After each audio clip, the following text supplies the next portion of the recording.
Come on, you got up early to do this. So we have an interesting panel. We've got some great experts on the panel to talk about artificial intelligence. And the idea here is that it's a topic that's got a lot of confusion around it. It has to sort of integrate into our current systems. And so what's sort of the reality versus the hype? And so I'm with the Florida Institute of Technology. This is my Center for Advanced Manufacturing and Innovative Design in Palm Bay, Florida. I get a lot of visitors in the winter, as you might imagine. And so our focus is basically sort of pushing the envelope in terms of this integration between engineering, manufacturing, and into the support, so product lifecycle management piece. The focus of this is sort of given the advancements in computing technology, the idea of AI has really resonated across the board, but especially sort of at the higher levels, there's a lot of confusion and misunderstanding and even trepidation about how this is going to impact our organizations. And so, if I could get the next slide. I wanted to kind of show that this is the AI landscape, and this is taken from a book called Life 3.0, and it's sort of literally a landscape of sort of the rising waters of AI that are covering various areas. And this is the Moravec paradox, and the idea is the fact that the simpler things that we do, sense of motor stuff, are highly compute intensive and difficult, while some of the more intellectual things we do are basically less compute oriented. So there's a wide range of kind of concerns and focus in terms of you know, what's going to happen. So you have at one end of the spectrum Elon Musk and Stephen Hawking thinking that this is the end of civilization. There are others, myself included, that think that with the advancements in computer technology, you know, we'll be able to have everything in terms of simulating the physical world except human intelligence, because human intelligence is very different. So those that are concerned about you know, Skynet and the Terminator are sort of at one end of the spectrum, and those of us that think that this is a really good capability to add to our tool chest and be able to get great ability to take wasted resources out of it. And so the old joke is faster, better, cheaper, pick two of them. This is really an ability, I think, to pick all three.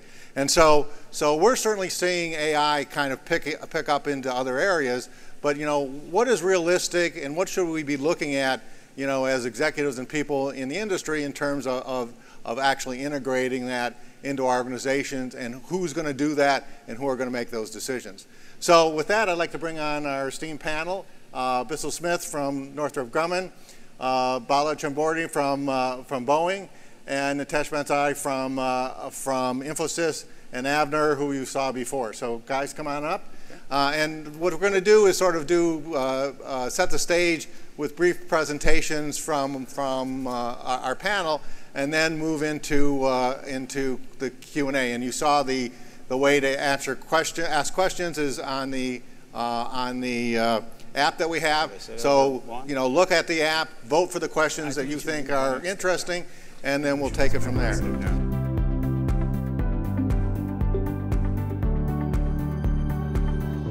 Thank you, Dr. Greaves, and thanks Bala and Bissell for such a beautiful setup to the topic we are discussing.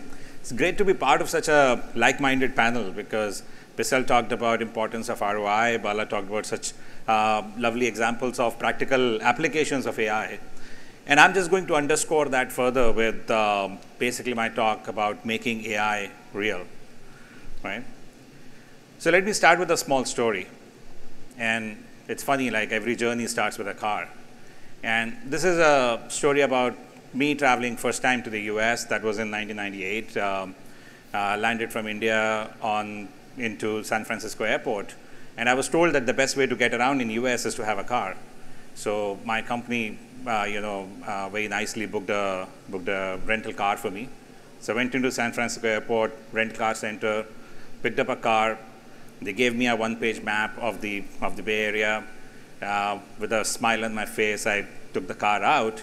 And as soon as I was out on the freeway, that's when, it struck me, that one single line shown on the one-page map is not actually just one road, but there are many that go one over the other. They turn in all directions. And to go from San Francisco Airport to Cupertino would probably take me, 15 wrong turns and tens of drivers honking behind and getting angry. And finally, I did the most sensible thing that I could. I just took an exit, went into a gas station, put a coin in a phone, and called a friend. The friend came, good guy. I still thank him. He came, he sat next to me, took that one-page map, and gave me turn-by-turn instructions. And that is what gets you thinking, right? Why can't there be a friend, like always present, who provides you those turn-by-turn instructions? And that was 98. You fast forward 20 years, I think we've already gone past that stage of GPSs and turn-by-turn instructions. Today, when in the morning I open my phone, sometimes I get that kind of a message. I haven't put anything in, but it says, well, traffic is normal, it's 34 minutes to Infosys office. It automatically knows my patterns of travel and just suggests that perhaps you are getting ready to go to office now and it would be 34 minutes before you reach there. And that's AI in our daily lives. That's how, and like you talked about, does the computer understand us, right? And that's how AI has started understanding us.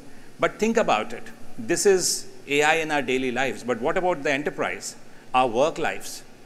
Why can't be AI in the same manner useful and consumable in our work lives in the enterprise in an equally simple manner with an ROI that is getting produced today for our today's challenges?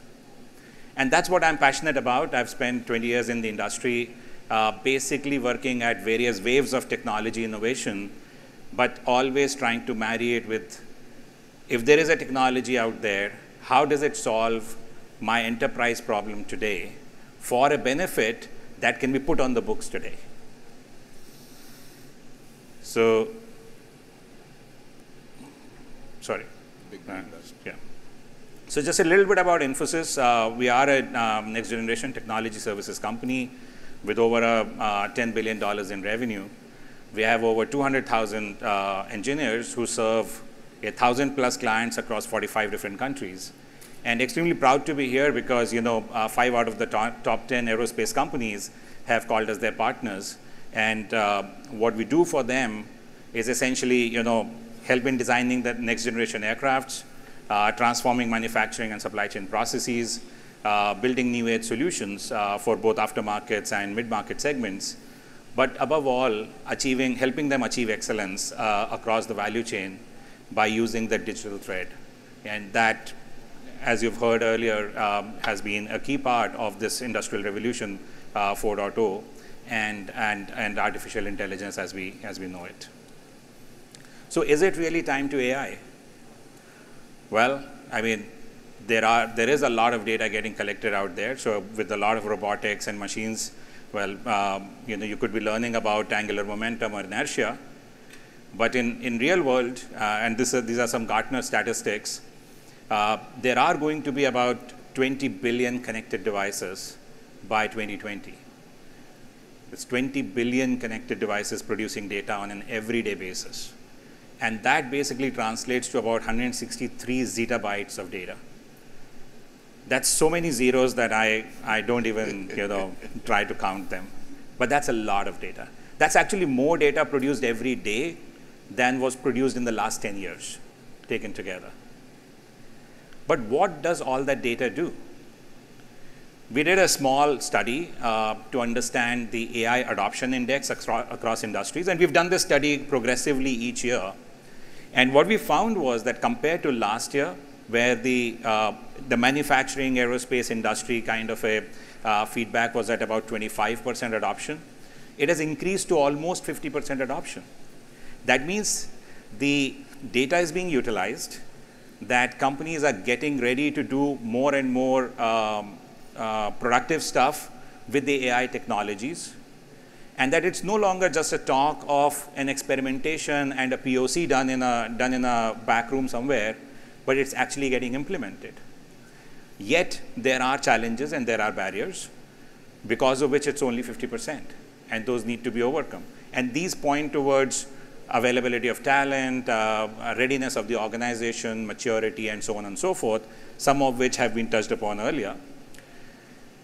To augment that, we also did, and this is a last year study, where we looked at what is an IoT maturity index. And if some of you attended Dr. Ravi's talk yesterday, he explained it in significant detail. But I'll make it short by saying that what we realized after doing this maturity curve, that organizations go through a sequential maturity of understanding their data, adopting it, using it to realize value, and that sequential steps go from obtaining visibility to transparency to using the data to become predictable and hence get predictability, and then only use it for expert or AI-based systems to actually get adaptability, meaning self-healing, self-help, and automated outcomes kind of a solution. Organizations that have not gone through the curve do face and will face the same kind of challenges. As my esteemed panelists earlier talked about, data is a mess. There are lots of data scientists trying to figure something out, but they don't know what. And then I know that there is technology in place that could have achieved something for me, but I'm not seeing it. And that's the traversing through the maturity curve which gets you there. See, we look at it differently. I think a lot has been talked about data is the new oil. Well, if that is true, then the industry that we're talking about, the aerospace industry, has a lot of crude oil.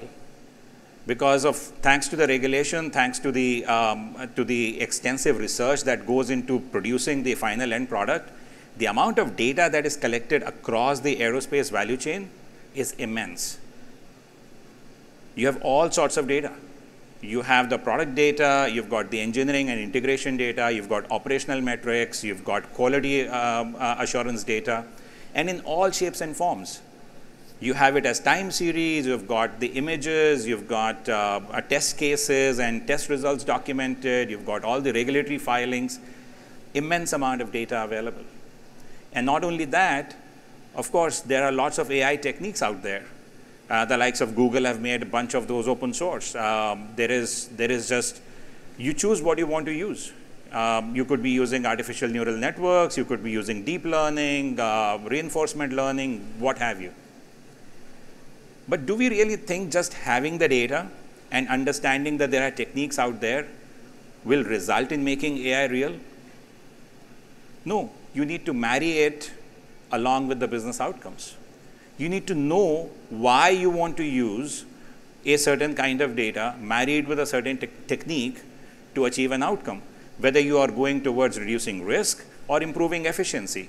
Are you increasing safety or increasing value in a certain case? It's only with a proper understanding of what ROI you're trying to drive that you would be able to bring it to the right kind of data, used with the right techniques, to produce an ROI today. And that's what makes AI real. So I'll give you a few examples. This is the work we do, and these are some of real examples all across the product value chain. Examples as simple as putting a chatbot or a natural language processing interface onto operation manuals, making the robotic engine ingest all the operation manuals, and enabling it to help the maintenance engineers in real time with the queries that they have. Now, we all know in the aerospace world, an operations engineer or a maintenance engineer goes through thousands of hours of training, and yet, at the time that he or she is supposed to do some work, has to refer to significant number of manuals to understand the actual model, the configurations of the machine, of the aircraft that he is dealing with. And that's significant number of hours wasted. Putting a simple natural language processing interface, allowing the maintenance engineer to query in real time as to what the challenge is, what is the configuration, what exactly needs to be done, immediately saves a significant number of working hours for each of those operations, whether it's for airlines, whether it's for MROs or the OEMs themselves. Take another example, just taking time series data, and this we did for an aircraft landing gear, taking time series data from the number of sensors available on landing gear, marrying it together with the asset maintenance records, and also the performance analysis that is coming through to predict the remaining useful life. And what that enables you to do is you're able to predict and schedule the maintenance as they are required, and you're able to avoid flight on ground situations. Now, FOGs are the biggest revenue loss causes for airlines. And here is a practical example of how OEMs, MROs, and airlines all are taking advantage of that predictive analysis to save money today.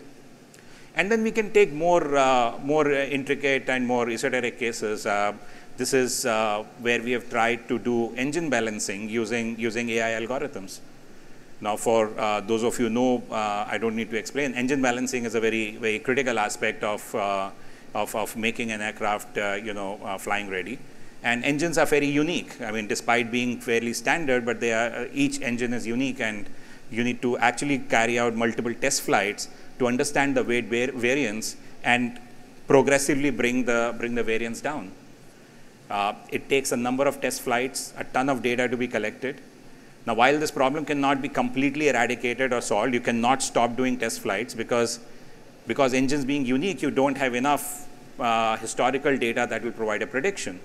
But you can use AI algorithms to learn and narrow down the variance in a significantly lesser number of test flights.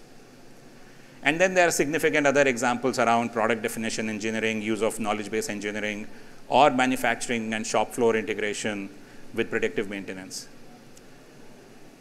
These are all examples of actual ROI being achieved today in the product lifecycle area. But why only product lifecycle? We are all large enterprises running a business, and if we stretch our imagination a bit, there are significant number of use cases on the enterprise side. Take finance, for example, applying a machine learning algorithm to forward simulate a journal entry which is made today to look at what errors it might have on the day of closing, and then being able to take a smart assist bot to tell the entry operator to say, hey, by the way, there is a mistake in this entry. It will get stuck at the time of month-end close. So do you want to change it? You are proactively preventing a month-end close from taking 10 days and multiple adjustment entries to happen automatically. Aftermarkets has been a huge area of focus for us. It's one area, especially in aerospace, highly unpredictable because the demand for aftermarket parts and services is dependent on the actual situation, whether it's a flight on ground situation or something has gone wrong. How do you predict that demand? There's no analytical, definitive mechanism of predicting it.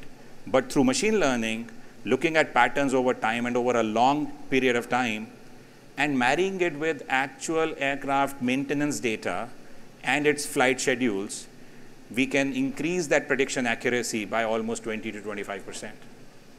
And that helps in planning for supply chain for having the right parts at the right places. And then on the extreme right of the slide, you will see some examples around health and safety or future of training and education using augmented reality, using virtual reality, and so on and so forth.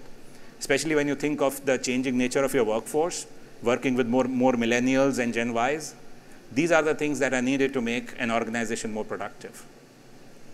So in short, I think when we look at across the value chain, not just the manufacturing operations and the 4 towers of efficiency within manufacturing, whether it's maintenance efficiency, operations efficiency, information or energy efficiency, but across the enterprise, including in engineering, supply chain, and other services, I think there are enough practical applications of AI today that can produce immediate ROI, results that speak in dollars. And I think the call to action to all of us is to ensure that when we look at the use of technology and the underlying data, we also think about the use case, the value you want to drive from it, the organization maturity that goes with it, and the learning and training that the employees need in order to be able to use it. But it is not just a shiny object with a promise of the future. This is actually real today, to be used today by all of us to make a real bottom line difference on our books. So that's what I wanted to say.